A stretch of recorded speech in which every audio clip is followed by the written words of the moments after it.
మీరిగిన రేమత్ నగర్లో పొరపాటున ఒక్క ఓటు కాంగ్రెస్కి వడనిస్తే ఆ ఓటు మీ ఇల్లు మీరు కూలగొట్టుకుంటందుకు వేసుకునే ఓటే అవుతుంది. ఒక్క ఓటు మీరు పొరపాటున వేసినా ఒక్కొక్క గరీబోని ఇల్లు కూలగొట్టేందుకు మీరు సంధించినట్టు అవుతుంది, వాళ్ళకి లైసెన్స్ ఇచ్చినట్టు అవుతుంది.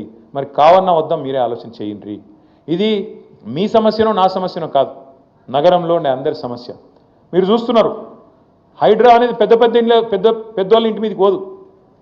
రేవంత్ రెడ్డి అన్నగాడు ఇక్కడనే ఉంటాడు, తిరుపతి రెడ్డి అని, దుర్గం చెరువు పక్కకు నీళ్ళల్లో కట్టిండి ఇల్లు FTL.